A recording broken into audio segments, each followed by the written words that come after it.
മുനമ്പത്തുകാർ നിയമപോരാട്ടം തുടരണമെന്ന കേന്ദ്ര ന്യൂനപക്ഷകാര്യ മന്ത്രി കിരൺ റിജിജുവിന്റെ പ്രതികരണത്തിന് പിന്നാലെ ക്രൈസ്തവ സഭയിൽ ചുവടുമാറ്റം. പ്രശ്നപരിഹാരം സർക്കാർ മനഃപൂർവ്വം വൈകിപ്പിക്കുന്നുവെന്ന് കരുതുന്നില്ലെന്നും കോടതി വിധി തന്നെയാകും അന്തിമമെന്നും കോഴിക്കോട് ലത്തീൻ അതിരൂപത arch bishop doctor Varghese Chakkalakkal പറഞ്ഞു.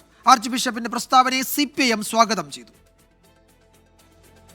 വഖഫ് ഭേദഗതി നിയമത്തിന് അനുകൂലമായി ക്രൈസ്തവ സംഘടനകൾ പരസ്യമായ നിലപാട് സ്വീകരിച്ചിരുന്നു. എന്നാൽ ബില്ല് പാസാക്കിയ ശേഷം കേന്ദ്ര ന്യൂനപക്ഷ മന്ത്രി കിരൺ റിജിജുവിന്റെ പ്രതികരണം സഭയ്ക്കുള്ളിൽ ആശയക്കുഴപ്പമുണ്ടാക്കിയിട്ടുണ്ട്. ഈ സാഹചര്യത്തിലാണ് കോഴിക്കോട് ലത്തീൻ അതിരൂപത ആർച്ച് ബിഷപ്പ് ഡോക്ടർ വർഗീസ് ചക്കാലക്കലിന്റെ നിർണായക പ്രതികരണം. ഇത്രയും വലിയൊരു പ്രശ്നം പരിഹരിക്കപ്പെടാനല്ല ഓരോ ഗവൺമെന്റും ആഗ്രഹിക്കുക. കാരണം അത് പരിഹരിക്കുന്ന ഒരു ഗവൺമെന്റിന് ഒരു മൈലേജ് കൂടെയല്ലേ. അപ്പോൾ മനഃപൂർവ്വം ഇത് മാറ്റിവെച്ച് അത് തടസ്സപ്പെടുത്തുകയാണെന്നൊന്നും ഞാൻ ചിന്തിക്കുന്നില്ല. ഔട്ട് ഓഫ് കോർട്ട് സെറ്റിൽമെൻറ്റ് വന്നാലും കോർട്ട് ഇടപെട്ടത് കാരണം കോർട്ടിൻ്റെ വിധിയായിരിക്കും അന്തിമ വിധി. ഈസ്റ്ററിനു ശേഷം മുഖ്യമന്ത്രി പിണറായി വിജയനുമായി കൂടിക്കാഴ്ച നടത്താനിരിക്കെയാണ് ആർച്ച് ബിഷപ്പിന്റെ പ്രതികരണമെന്നതും ശ്രദ്ധേയം. നിലപാട് സ്വാഗതം ചെയ്ത് CPIM രംഗത്തെത്തി.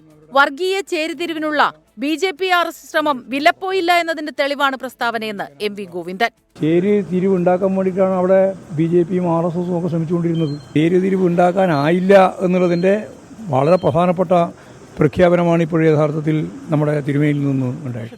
തിരുവനന്തപുരം ലത്തീൻ അതിരൂപത ആർച്ച് ബിഷപ്പ് തോമസ് ജെ നെറ്റോ ദുഃഖവെള്ളി സന്ദേശത്തിൽ മുനമ്പം പരാമർശിച്ചെങ്കിലും കടുത്ത നിലപാടിലേക്ക് കടന്നില്ല. ക്രൂശിക്കപ്പെട്ട ക്രിസ്തുവിന്റെ പ്രതീകം മുനമ്പം ജനതയെന്ന് ആർച്ച് ബിഷപ്പ്.